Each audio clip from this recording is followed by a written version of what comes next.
আবদুল্লাহর জন্য নির্বাচন থেকে সরে দাঁড়ালেন জামায়াতের প্রার্থী।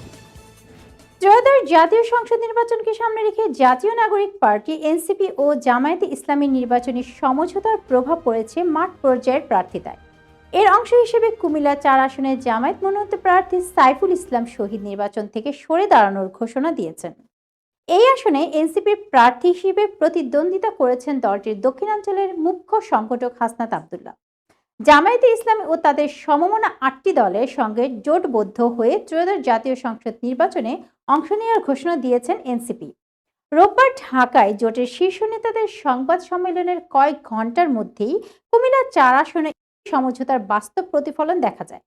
জামায়াত মনোনীত প্রার্থী সাইফুল ইসলাম আনুষ্ঠানিকভাবে নির্বাচন থেকে সরে দাঁড়ানোর কথা জানান।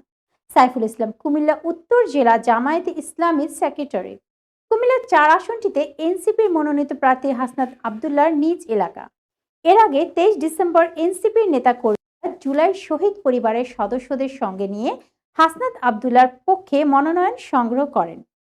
একই সময় জামায়াতের পক্ষ থেকেও এই আসনে মনোনয়নপত্র সংগ্রহ করা হয়েছিল। নির্বাচন থেকে সরে দাঁড়ানোর ঘোষণা দিয়ে রোববার রাতে নিজের ফেসবুক আইডিতে দেয়া পোস্টে সাইফুল ইসলাম লেখেন, আলহামদুলিল্লাহ, কেন্দ্রীয় সংগঠনের সিদ্ধান্ত মেনে নিয়ে নির্বাচন থেকে নিজেকে আড়াল করে নিলাম।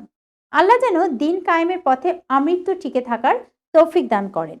বিষয়টি নিয়ে তিনি আরো বলেন, সংগঠন থেকে যেই সিদ্ধান্ত দেয়া হয়েছে সেটাকে আমি স্বাগত জানিয়ে নির্বাচন থেকে সরে দাঁড়িয়েছি। আমাদের কর্মীদের ত্যাগের জন্য মহান রবের কাছে দোয়া করি, তার সব সময় আমার পাশে আছেন। নির্বাচন থেকে সরে দাঁড়ালেও আমি দেবিদারের মানুষের পাশে সব সময় থাকব।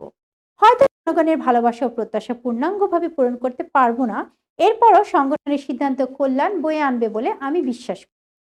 এনসিপি ও জামায়াতের এই সমঝোতার ফলে কুমিল্লা ৮ আসনে নির্বাচনী সমীকরণ নতুন রূপ নিচ্ছে বলে মনে করেছেন রাজনৈতিক সংশ্লিষ্টরা।